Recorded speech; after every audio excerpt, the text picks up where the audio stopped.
Hello students, તો ચાલો આજે આપણે શું શીખવાના છે? આજે આપણે શીખવાના છે tools of recombinant DNA technology. Recombinant DNA ટેકનોલોજીના ઉપકરણો વિશે આજે આપણે વાત કરવાના છે. તો ચાલો આપણે શરૂ કરીએ છીએ.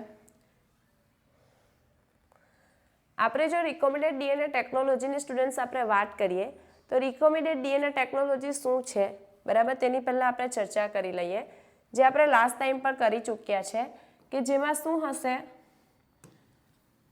આ એક એવું ડીએનએ છે કે જેની પાસે આપણું ઈચ્છિત ડીએનએનો ટુકડો છે, જેની આપણને કોપી જોઈતી છે, જેનાથી આપણી જરૂરી નિપજ બને છે. તો આપણે એની કોપી કેવી રીતે બનાવશું? તો એને આપણે કોઈ ડાયરેક્ટ યજમાનની અંદર દાખલ કરી શકતા નથી, કારણ કે આપણે સૌથી પહેલાં એને કોઈ વાહકની અંદર દાખલ કરવો પડશે. જો આપણે એને વાહકમાં દાખલ કરશું અને પછી આપણે એને યજમાનમાં પ્રવેશ કરાવીશું તો આપણને એની કોપી મળી શકશે. તો આપણે શું કરશું? કોઈ વાહક લઈશું. તો અહીંયા મેં એક વાહક લીધું છે, જે છે પ્લાઝમિડ. બેક્ટેરિયા જે હોય એમાં એક વધારાનું વલયાકાર ડીએનએ હોય જેને કહેવાય પ્લાઝમિડ, જેનો આપણે વાહક તરીકે ઉપયોગ કરશું. એ કર્યા બાદ બંનેને આપણે શું કરવાના છે? એક જ રિસ્ટ્રિક્શન ઉત્સેચકથી આપણે એને કાપશું.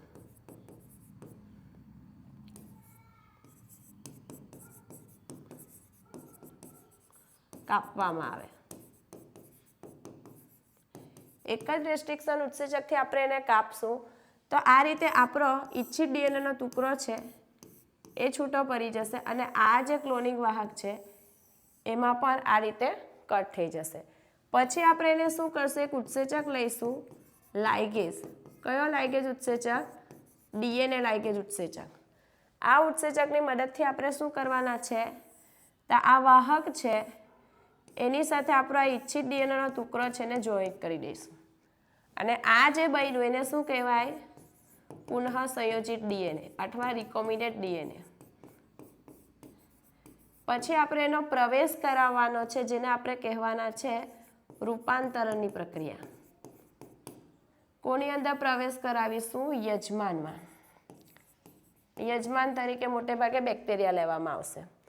તો આ બેક્ટેરિયાનું પોતાનું ડીએનએ છે, જેની અંદર આપણે આપણું પુનઃસંયોજિત ડીએનએનો પ્રવેશ કરાવ્યો. હવે આ બેક્ટેરિયલ કોષ છે કે એની અંદર જ્યારે એના પોતાના ડીએનએનું સ્વયંજનન થશે કોષ વિભાજન પ્રક્રિયા દરમિયાન, ત્યારે આપણું આ જે ઈચ્છિત ડીએનએના ટુકડો જે છે તે પુનઃસંયોજિત ડીએનએ પણ સ્વયંજનન થશે. અને જ્યારે એક બેક્ટેરિયામાંથી બે બેક્ટેરિયા બનશે તો આપણને આપણા ઈચ્છિત ડીએનએના ટુકડાની બે કોપી મળી જશે, એક આ બેક્ટેરિયામાંથી અને આ એક બેક્ટેરિયામાંથી. ને આને કહેવાશે ક્લોનિંગ. તો આખી સંપૂર્ણ શું છે? એક રિકોમ્બિનેન્ટ ડીએનએ ટેકનોલોજી છે. તો આ આપણે કોઈ પ્રયોગશાળામાં કોઈ પ્રયોગ કરવા બેસીએ, બરાબર, તો સૌથી પહેલાં આપણે શું કરીએ? એના સાધનો બધા શોધી લઈએ. તો અહીંયા પર આપણે શું શીખવાના છે? Recombinant DNA technology. તો એ જે છે કરવા માટે આપણને કયા સાધન જોઈશે, કયા ઉપકરણ જોઈશે એની વાત કરીએ.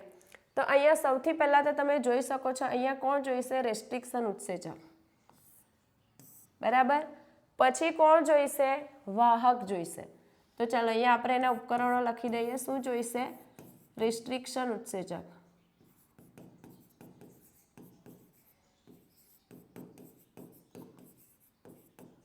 પછી આપણને કોણ જોઈશે? તો પછી આપણને જોઈશે વાહક. પછી આપણને એક ઉત્સેચક જોઈશે જેનું નામ છે ડીએનએ લાઇગેઝ. એના પછી પણ સ્ટુડન્ટ આપણને એક ઉત્સેચક જોઈશે જેનું નામ છે ડીએનએ પોલિમરેઝ. શાના માટે જોઈશે? સ્વયંજનનની ક્રિયા થશે તો આપણી કોપી બનવાની છે ઈચ્છિત ડીએનએની. ને આપણે સ્વયંજનનમાં શીખી ગયા કે ડીએનએની બે ટેમ્પલેટ શૃંખલા છૂટી પડે પછી ડીએનએ પોલિમરેઝ ત્યાં આવશે અને એની પૂર્ણ ન્યુક્લિયોટાઇડ ઉમેરતો જશે અને નવી શૃંખલા બનાવી લેશે. તો એના માટે ડીએનએ પોલિમરેઝ જોઈશે અને આપણને જોઈશે યજમાન. તો આ પાંચ જે છે એ શું છે? રિકોમ્બિનેન્ટ ડીએનએ ટેકનોલોજીના ઉપકરણો છે, બરાબર. હવે ચાલો આગળ વધીએ. તો આપણે પાંચ જે છે આપણે શીખી ગયા. આ બધા કયા કયા? રેસ્ટ્રિક્શન ઉત્સેચક, વાહક, યજમાન, પોલિમરેઝ ઉત્સેચક અને લાઇગેઝ ઉત્સેચક. આ 5 જે છે રિકોમ્બિનેન્ટ ડીએનએ ટેકનોલોજીના ઉપકરણો છે. તો તેમાં આપણે સૌથી પહેલો ઉપકરણ રેસ્ટ્રિક્શન ઉત્સેચક વિશે હવે શીખવાના છે. તો ચાલો જોઈએ. તો સૌથી પહેલાં તો આપણે એ જોવાનું છે કે આ જે રેસ્ટ્રિક્શન ઉત્સેચક છે એની શોધ કેવી રીતે થાય. તો એક વૈજ્ઞાનિક છે જેનું નામ છે આર્બર.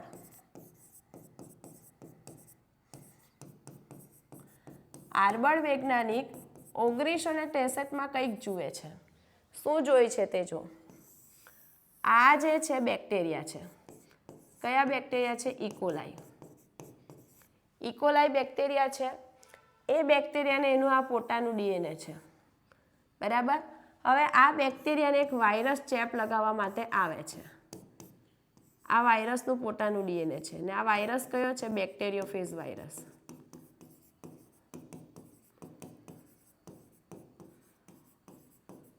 તો આ વૈજ્ઞાનિક જોઈ છે કે આ બેક્ટેરિયા આ વાયરસ સામે કેવી રીતે પોતાનો બચાવ કરે છે. તો આ વાયરસ શું કરશે? આ ઇકોલાઈને ચેપ લગાવવા માટે એનું પોતાનું વાયરલ જનીન દ્રવ્ય છે એને આ ઇકોલાઈ બેક્ટેરિયાના કોષ રસમાં છોડશે. હવે આ ઇકોલાઈ બેક્ટેરિયા છે એની પાસે 2 પ્રકારના ઉત્સેચક હશે. એક ઉત્સેચક શું કરશે? મિથાઇલ સમૂહ ઉમેરે.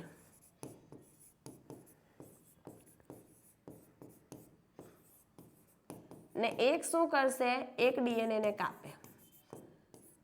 ડીએનએને કાપશે તો ક્યાંથી કાપશે? એ ઉત્સેચકનો ચોક્કસ ક્રમ આવેલો હશે ડીએનએ પર અને એને ઓળખશે ને ત્યાંથી એ ડીએનએને કાપી નાખશે. હવે પ્રોબ્લેમ શું થાય? આ ડીએનએ જે છે અહીંયા આવે છે તો અહીંયા 2 ડીએનએ છે. હવે બંને ડીએનએ પર એનો ઓળખક્રમ આવેલો હશે તો એ બંને ડીએનએને કાપી નાખશે. તો જો બંને ડીએનએને કાપી નાખે તો બેક્ટેરિયાનું ડીએનએ પણ કપાઈ જશે. તો એનાથી શું થાય? બેક્ટેરિયા મૃત્યુ પામે. પણ અહીંયા એવું થતું નથી. શું થશે? આ જે બીજો ઉત્સેચક છે એ શું કરશે? ઇકોલાઈનું જે પોતાનું ડીએનએ છે તેના ઉપર મિથાઇલ સમૂહ ઉમેરી દેશે. એટલે હવે આ ઉત્સેચક ડીએનએને કાપવા આવશે તો જેમાં મિથાઇલ સમૂહ છે એટલે સમજી જશે કે આ મારું પોતાનું ડીએનએ છે ને આ વાયરસનું ડીએનએ છે અને આના આ રીતે ટુકડા પાડી નાખશે. એટલે વાયરસનું ડીએનએ ટુકડા થઈ જતા હવે બેક્ટેરિયાને ચેપ લગાડી શકશે નહીં. તો આવું કોણ જોઈ છે? આર્બર વૈજ્ઞાનિક. તો જે ઉત્સેચક એવો હતો કે જે ડીએનએને કાપે છે. અહીંયા 2 ઉત્સેચક હતા તો તેમાંનો જે ઉત્સેચક એવો હતો કે જે ડીએનએને કાપે છે તો એને પાછળથી આપણે નામ આપેલું રેસ્ટ્રિક્શન એન્ડોન્યુક્લિયસ.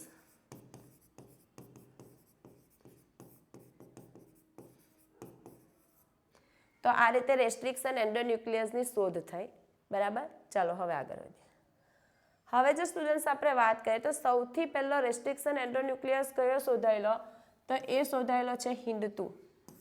પ્રથમ રેસ્ટ્રિક્શન એન્ડોન્યુક્લિયસ.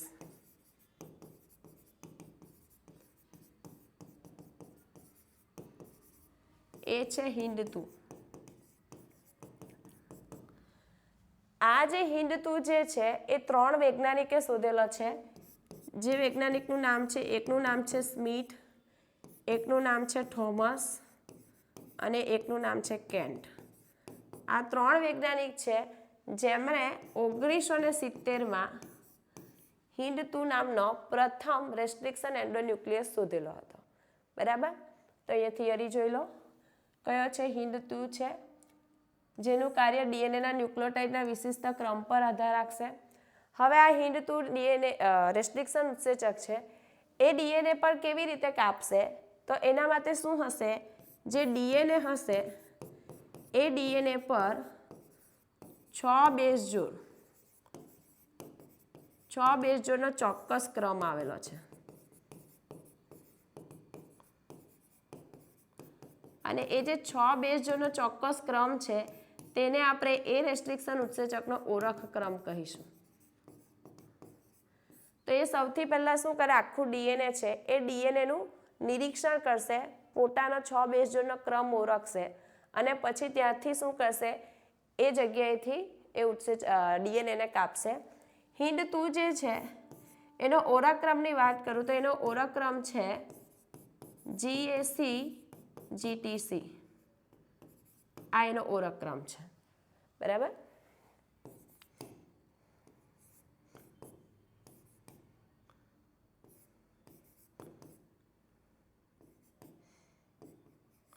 આ એનો ઓળખક્રમ છે.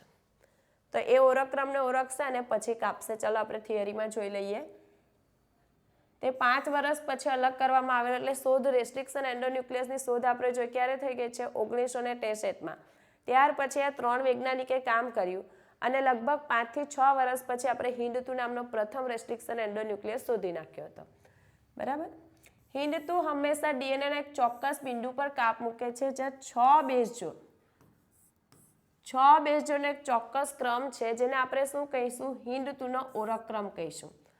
હવે જો સ્ટુડન્ટ હવે આપણે આવા રેસ્ટ્રિક્શન એન્ડોન્યુક્લિયસની આપણે વાત કરીએ તો અત્યાર સુધીમાં 900થી વધારે આવા રેસ્ટ્રિક્શન ઉત્સેચક શોધાઈ ગયેલા છે. અને કોનામાંથી? તો 230થી પણ વધારે બેક્ટેરિયાની જે બધી જાતો છે, બધી જે જાતો છે એમાંથી શોધાયેલા છે. કેટલી? 230થી પણ વધારે. બરાબર. તો આ થઈ એની વાત. ચલો હવે આપણે આગળ શું જોવાના છે? હવે આપણે અત્યાર સુધી જોયા કરીએ છીએ કે હિન્દ2 છે એક રેસ્ટ્રિક્શન ઉત્સેચક છે. એવી રીતે બીજા પણ બધા બહુ રેસ્ટ્રિક્શન ઉત્સેચક છે. એક જોઈએ આપણે EcoRI1. આ પણ એક રેસ્ટ્રિક્શન ઉત્સેચક છે. અહીંયા આ છે હિન્દ2, એ પણ એક રેસ્ટ્રિક્શન ઉત્સેચક છે. એવી રીતે BAM-H1 આવે, PST1 આવે, બધા બહુ બધા રેસ્ટ્રિક્શન ઉત્સેચક છે. અહીંયા શીખવાનું શું છે કે આ જે રેસ્ટ્રિક્શન ઉત્સેચક છે તો આનું નામ આપણે આપ્યું EcoRI1, આનું નામ આપ્યું હિન્દ2. તો એ નામકરણ આપણે કેવી રીતે કરેલું છે તો એ આપણે નામકરણ શીખીએ. તો અહીંયા તમે જો જે ઈ જે છે એ શું હશે? પ્રજાતિનો પ્રથમ મૂળાક્ષર. એટલે અહીંયા ઈ જે છે પ્રજાતિ કઈ છે? ઇસ્ચેરિશિયા.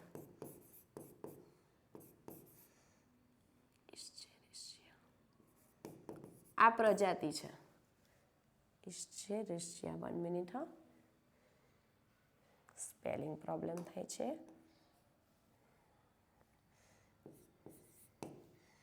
ઇસ્ચેરિશિયા આ પ્રજાતિ છે એનો પ્રથમ મૂળાક્ષર લીધેલો છે ઈ.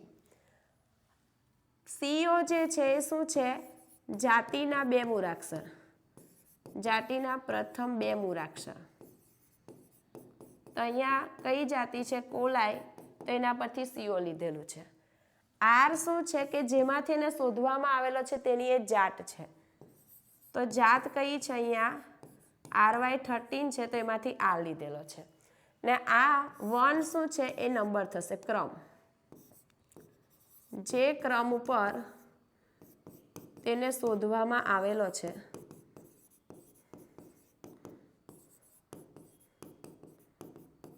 તે ક્રમ, તે સંખ્યા.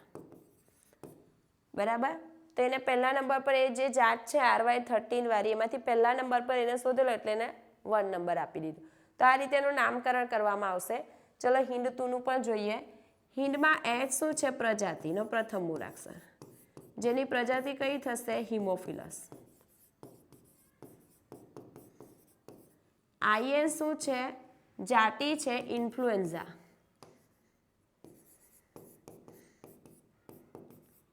ઇન્ફ્લુએન્ઝા આ જાતિ છે. અને આ ડી શું છે? તો એની જાતિ છે RD, એમાંથી ડી લીધેલો છે. અને આ એનો ક્રમ થશે. તો આ રીતે કોઈ પણ રેસ્ટ્રિક્શન ઉત્સેચક હશે તો એનું નામકરણ આપણે આ રીતે કરીશું. ચલો થિયરી જોઈએ. નામકરણમાં પરંપરા અનુસાર નામનો પ્રથમ અક્ષર પ્રજાતિ છે. બીજા 2 અક્ષર શું છે? આદિકોષ કેન્દ્રની જે જાતમાંથી શોધવામાં આવેલો તે છે અને જેમાંથી તેને અલગ કરવામાં આવ્યા છે. અહીંયા પર ઉદાહરણ આપણે EcoRI1નું છે જે અત્યારે આપણે શીખી ગયા. બરાબર. ચલો હવે આપણે જોવાના છે કે ક્યારના આપણે રેસ્ટ્રિક્શન ઉત્સેચક કરીએ છીએ તો એ ઉત્સેચકના કયા વર્ગમાં આવે છે? તો ઉત્સેચકનો એક વર્ગ છે જેનું નામ છે ન્યુક્લિયસ. તો એ વર્ગની અંદર આ ઉત્સેચક આવશે. આ 2 પ્રકારના ઉત્સેચક હશે. એક જે છે જેને આપણે કહેવાના છે રેસ્ટ્રિક્શન એન્ડોન્યુક્લિયસ. 1 મિનિટ. ઓકે. એક જે છે જો વર્ગ કયો છે? ન્યુક્લિયસ છે.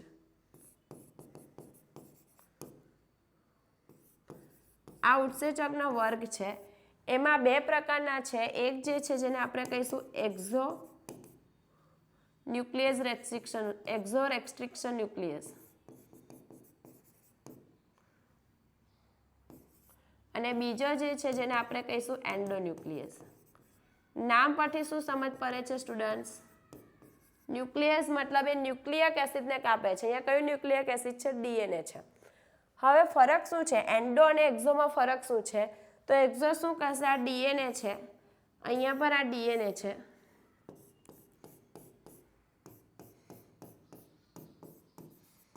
આ પણ એક ડીએનએ છે, આ પણ એક ડીએનએ છે. એક્ઝો શું કરશે? આ ડીએનએ ના જે છેડા પર ન્યુક્લિયોટાઇડ હશે તે છેડા પરથી કાપે, એટલે છેડા પરથી ન્યુક્લિયોટાઇડને દૂર કરશે. એન્ડો શું કરશે? વચ્ચે જશે, એનો ઓળખ ક્રમને ઓળખશે અને વચ્ચેથી ડીએનએને કાપે. આ મેઇન ફરક છે. બરાબર? આટલી વસ્તુ ધ્યાન આપો. ચાલો હવે આપણે શું જોવાના છે તે જો. તો હવે આપણે શું જોવાના છે કે રેસ્ટ્રિક્શન ઉત્સેચકની કાર્ય પદ્ધતિ વિશે શીખવાના છે.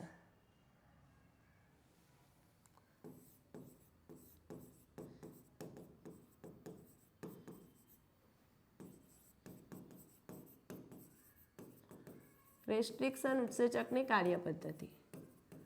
અને સ્ટુડન્ટ એક વસ્તુ તમને કહેવાનું રહી ગયું કે આ બંને એક્ઝો અને એન્ડો છે એમાંથી આપણે જે ચેપ્ટરનું નામ છે રિકોમ્બિનેન્ટ ડીએનએ ટેકનોલોજી, એમાં સૌથી વધારે મહત્વના એન્ડોન્યુક્લિયસ છે. એક્ઝોનું બહુ ખાસ કામ નથી. એમ જોવા જઈએ તો આપણી જે રિકોમ્બિનેન્ટ ડીએનએ ટેકનોલોજી છે એનો આધાર જ છે આપણી કઈ એન્ડોન્યુક્લિયસ વાળું. ઓકે, ચલો કાર્ય પદ્ધતિમાં શું થશે તે જો. સૌથી પહેલાં શું કરશે? જે રેસ્ટ્રિક્શન ઉત્સેચક હશે, કયા રેસ્ટ્રિક્શનની વાત કરીએ છીએ અહીંયા? એન્ડોન્યુક્લિયસ. તો એ શું કરશે? તો સૌથી પહેલા સંપૂર્ણ ડીએનએનું નિરીક્ષણ કરે. સંપૂર્ણ ડીએનએનું નિરીક્ષણ થઈ ગયા બાદ શું કરશે તે જો. સંપૂર્ણ ડીએનએનું નિરીક્ષણ થઈ ગયા બાદ એનો ઓળખ ક્રમને શોધે.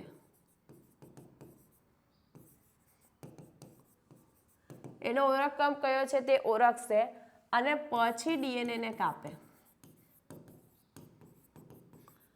હવે આ જે ઓળખ ક્રમ જે છે જેને આપણે શું કહીશું?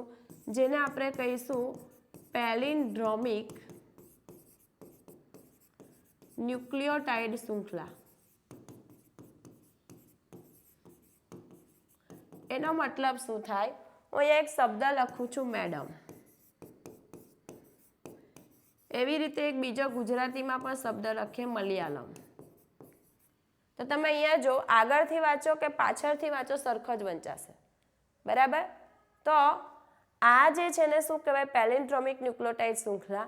તો આનો જે ઓળખ ક્રમ હશે 6 બેઝ જોડનો એ પણ એવો જ હશે. કેવી રીતે તે જો. હું અહીંયા લઈ લઉં છું એક હિન્ડ ટુ રેસ્ટ્રિક્શન ઉત્સેચક છે એનો ઓળખ ક્રમ.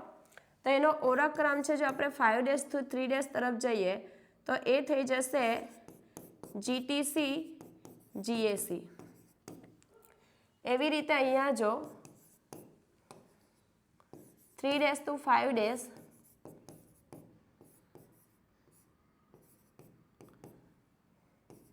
તો અહીંયા જો GTC GAC, અહીંયા 5' to 3' આપણે વાંચીએ તો GTC GAC. તો તમે આગળથી વાંચો કે પાછળથી વાંચો કેવો થશે? જે સરખો થશે ને કહેવાય પેલિન્ડ્રોમિક ન્યુક્લિયોટાઇડ શૃંખલા.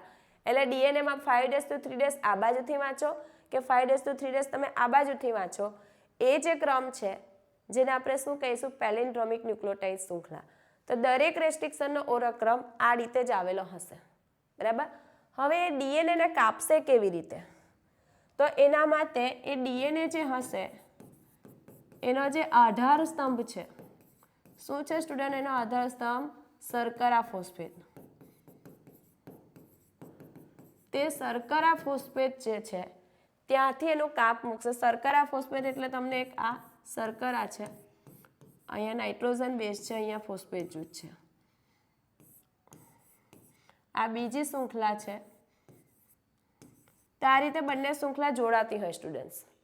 તો આ જોડાતી હોય તેમાં આ જો શર્કરા ફોસ્ફેટ એનો આધાર સ્તંભ છે, તો અહીંયાથી એને કાપ મૂકશે, અહીંયાથી આ રીતે આધાર સ્તંભ હશે તો અહીંયાથી કાપ મૂકશે, આ આધાર સ્તંભ છે તો અહીંયાથી કાપ મૂકશે, એ વસ્તુ ધ્યાન રાખજો. હવે આપણે આગળ વાત કરીએ કે રેસ્ટ્રિક્શન ઉત્સેચક જે છે એ કઈ રીતે કાપે છે તેની આપણે ચર્ચા કરી રહેલા છે. તો મેં તમને અત્યારે કીધું કે એના ઓળખક્રમને ઓળખે. હવે એ જે ઓળખક્રમ હશે કેવો હશે, જે પોલિન્ડ્રોમિક ન્યુક્લિયોટાઇડ શૃંખલા છે, મતલબ આગળથી અને પાછળથી સરખો છે. હવે કોઈ રેસ્ટ્રિક્શન ઉત્સેચક છે જે ડીએનએને કાપવા માટે આવે છે, તો સૌથી પહેલાં આખા ડીએનએ હશે, લાંબુ આપણું ડીએનએ છે 2.2 મીટર જેટલું, તો આખું ડીએનએનું એ નિરીક્ષણ કરશે, પછી એનો ઓળખક્રમને શોધશે, જ્યાં એને ઓળખક્રમ મળશે ત્યાંથી એ કેવી રીતે કાપશે તે જો. તો આપણે આ HIND2 જે એક રેસ્ટ્રિક્શન ઉત્સેચક છે એની મદદથી જ આપણે કેવી રીતે કાપે છે તે શીખીએ.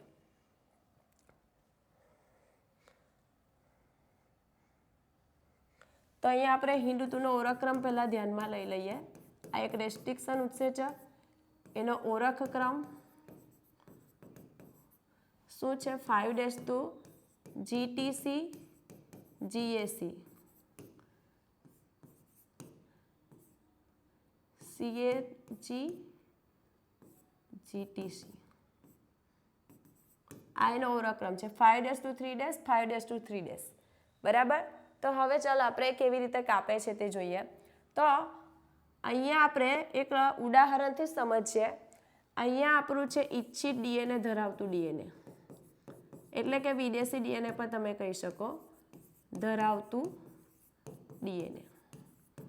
અને આ જે ડીએનએ છે અહીંયા લેવાના છે આપણે વાહક ડીએનએ, જેની સાથે આપણે એને જોડવાના છે.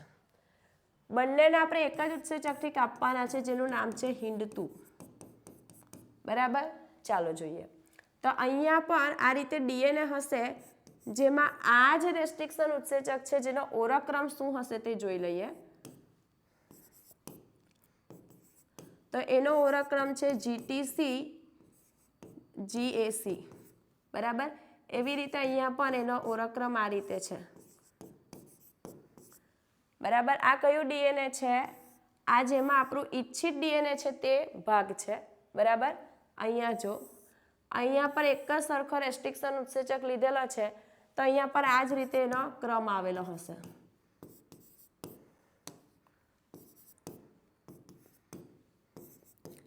GTC GAC CAG, બરાબર. આ જ રીતે ક્રમ આવેલો છે. હવે રેસ્ટ્રિક્શન ઉત્સેચક શું કરશે? પહેલાં તો એના આખા ડીએનએ, આપણું લાંબુ ડીએનએ છે એમાંથી એનો ઓળખક્રમ ઓળખી લેશે. ઓળખી લીધા બાદ એ ઓળખક્રમનો કેન્દ્રના ભાગને જોશે. તો અહીંયા એનો કેન્દ્રનો ભાગ છે, અહીંયા આ એનો કેન્દ્રનો ભાગ છે. તો એ કેન્દ્રમાંથી નહીં કાપશે, કેન્દ્રથી સહેજ દૂર, એટલે અહીંયાથી કાપશે, અહીંયાથી આમ કાપશે, અહીંયા પર અહીંયાથી આમ કાપશે. તો ડીએનએ જે બેવરી શૃંખલામય છે, જે જોડાયેલું હતું હાઇડ્રોજન બંધથી, હવે બંને છૂટું પડી જશે. કેવી રીતે છૂટું પડશે તે જો. પહેલાં આપણે આ બાજુનો ભાગને છૂટો પાડી લઈએ, ઉપરનાને.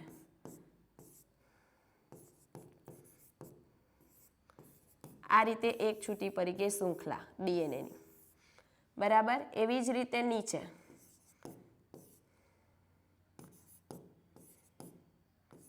આ રીતે બીજી શૃંખલા છૂટી પડી ગઈ. આ રીતે બંને ડીએનએની શૃંખલા છૂટી પડી ગઈ. સેમ વસ્તુ અહીંયા પણ સેમ જ રેસ્ટ્રિક્શન ઉત્સેચક છે તો આ રીતે છૂટા પાડશે, બરાબર. અહીંયા પર જો આ રીતે બે ડીએનએની શૃંખલા છૂટી પડી જશે. હવે આપણે શું કરશું? ઈચ્છિત ડીએનએને આપણે જોડવાના છે વાહક સાથે. તો તમે અહીંયાથી એક શૃંખલા ઉઠાવશો અને અહીંયાથી એક શૃંખલા ઉઠાવશો, તો તમે અહીંયા જોઈ શકો છો કે બંને એકબીજાની પૂરક રહેશે. તો પૂરક હશે તો અને આ જે છેડા બન્યા એને કયા છેડા કહીશું આપણે? ચીપકુ છેડા. તો ચીપકુ છેડાથી શું થયું? બંને શૃંખલા છૂટી પડી ગઈ, એકલ શૃંખલા ડીએનએની. બીજું કે આપણે આ શૃંખલા લીધી અને એની સાથે આપણે વાહકનો આ ટુકડો લીધો, તો બંને એકબીજાના પૂરક હશે. તો પૂરક હશે તો એમાં સરળતાથી હાઇડ્રોજન બંધ બની શકશે. બરાબર, ચાલો આપણે જોઈન્ટ કરી નાખીએ. હું અહીંયા જોઈન્ટ કરી નાખું છું. અહીંયા ચલો અહીંયા જોઈન્ટ કરી નાખીએ. ચાલો મેં અહીંયા લઈ લઉં છું, આપણો આ નીચેનો છેડો લઈ લીધો, જેમાં આ ન્યુક્લિયોટાઇડ છે. હવે હું અહીંયા આ ઉપરનો છેડો લઈશ તો એ પૂરક બનશે. તો જો આપણો ઉપરના છેડામાં આ રીતે ક્રમ છે, તો આ રીતે આપણા બંને છેડા જે છે ને આપણે જોઈન્ટ કરી દઈશું ને આપણું શું બની ગયું? પુનઃ સંયોજિત ડીએનએ.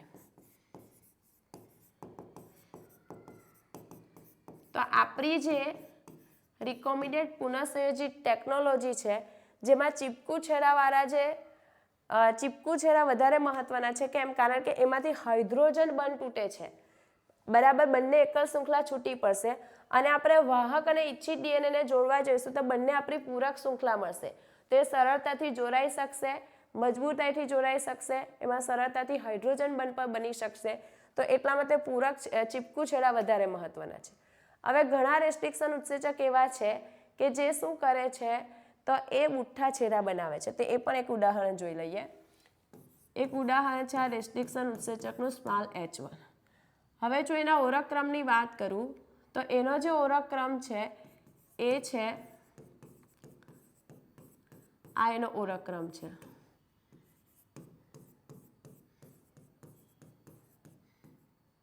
આ એનો ઓળખક્રમ છે. તો આમાં શું થાય? એ જે છે એ શું કરશે? એના ઓળખક્રમને ઓળખે પછી એ શું કરશે? અહીંયા જો આ ડીએનએ હતું આ રીતે, આ હાઇડ્રોજન બંધ છે, તો એ શું કરશે? એના ઓળખક્રમને ઓળખે ને પછી એને સીધા કેન્દ્રમાંથી કાપી નાખશે. તો તમે અહીંયા જો આ રીતે કેન્દ્રમાંથી છૂટા પડી ગયા.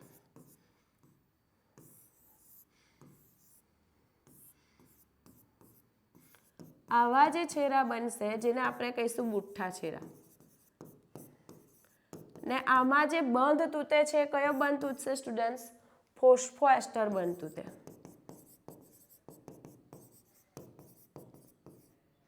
પેલામાં હાઇડ્રોજન બંધ તૂટે છે, આમાં ફોસ્ફોએસ્ટર બંધ તૂટે. બીજું, ડીએનએ જે છે એ બેવડી શૃંખલામાં જ રહેશે. ને એના કારણે પછી આવો જ જ્યારે આપણે વાહક સાથે એને જોડવા જઈશું તો એને જોડાવામાં થોડા મુશ્કેલી થશે. એટલા માટે આપણે જેમાં બુઠ્ઠા છેડા બને છે તો એને આપણે વધારે પુનઃસંયોજિત ડીએનએ ટેકનોલોજીમાં ઉપયોગમાં લેતા નથી. આપણે ચીપકુ છેડાને જ વધારે ઉપયોગમાં લઈશું. બરાબર, તો આટલી વસ્તુ તમારે રેસ્ટ્રિક્શન ઉત્સેચકમાં યાદ રાખવાનું છે. હવે આપણે એક કામ કરીએ છીએ, આપણી બુકની આકૃતિમાં પણ સમજી લઈએ. અને અહીંયા એક વસ્તુ કે તમે આ બે છેડાને જોડશો કયા ઉત્સેચકની મદદથી? DNA ligase. આ ઉત્સેચકની મદદથી આપણે એને જોઈન્ટ કરી નાખશું.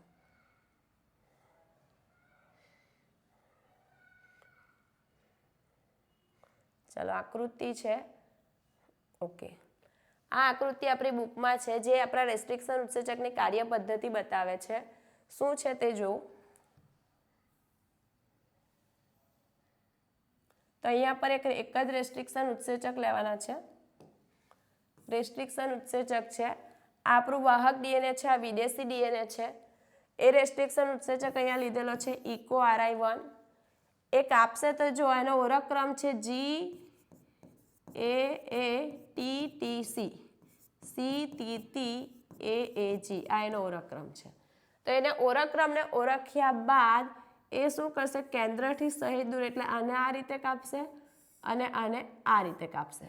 તો તમે અહીંયા જોઈ શકો છો આ રીતે ચીપકુ છેડા બનેલા છે. અને પછી એને જોડીને આપણે શું બનાવેલું છે? રિકોમ્બિનેન્ટ પુનઃસંયોજિત ડીએનએ બનાવેલું છે. બરાબર, તો આ રીતે કામ કરશે. હવે આપણી આ બુકમાં જે મેં તમને શરૂઆતમાં કાર્યપ્રણાલી શીખવી આપણી પુનઃસંયોજિત ડીએનએ ટેકનોલોજીની એ જ છે. શું છે તે જો. વિદેશી ડીએનએ છે, પ્લાઝમિડ વાહક છે. બરાબર, વિદેશી ડીએનએ પાસે આપણો ઇચ્છિત ડીએનએનો ટુકડો હશે.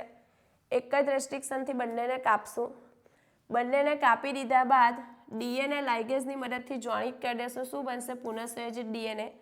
પછી આપણે કોઈ યજમાન લઈ લઈશું. અહીંયા આપણે ઇકોલાઈ યજમાન લીધેલું છે.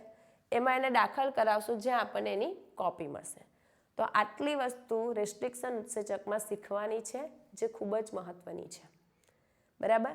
તો આ વાત થઈ ગઈ, આપણું એક ઉપકરણ અહીંયા ખતમ થાય છે, રેસ્ટ્રિક્શન ઉત્સેચક. હવે આપણે બીજા ઉત્સેચક વિશે પણ થોડી ચર્ચા કરી લઈએ. તો એક તો આપણને કયો જોઈએ છે? DNA ligase. ડીએનએ લાઇગેઝ શાના માટે જોઈશે? તો અત્યારે જ કીધું કે આપણે ઇચ્છિત ડીએનએ અને વાહક ડીએનએ ને જોડવા માટે. અને જોડશે તો કયો બંધ દ્વારા જોડશે? એને ફોસ્ફોએસ્ટર બંધ દ્વારા.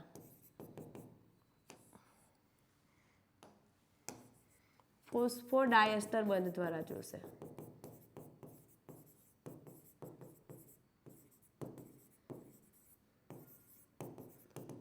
બરાબર, આ વસ્તુ ધ્યાન આપો.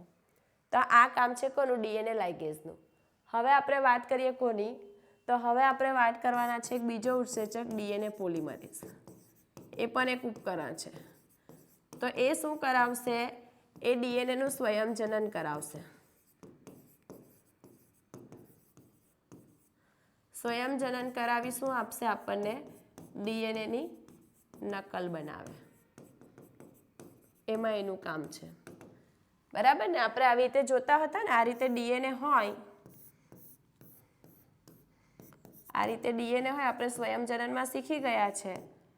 તો અહીંયા બંને શૃંખલા આ રીતે છૂટી પડી જાય ટેમ્પલેટ શૃંખલા સ્વરૂપે. પછી અહીંયા ડીએનએ પોલિમરેઝ આવે, સૌથી પહેલાં તો આરએનએ પ્રાઇમર જોડાય,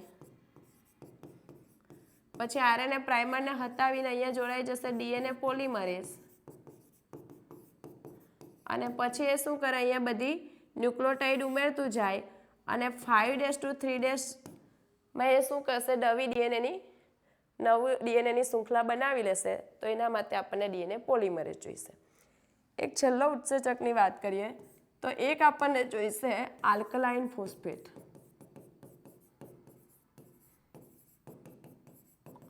ચાલો, આલ્કલાઇન ફોસ્ફેટનું શું કામ છે સ્ટુડન્ટ્સ?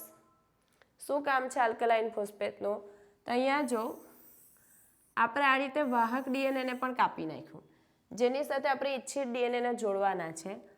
તો આ 5' to 3' વાળી શૃંખલા છે, આ 3' to 5' વાળી શૃંખલા છે.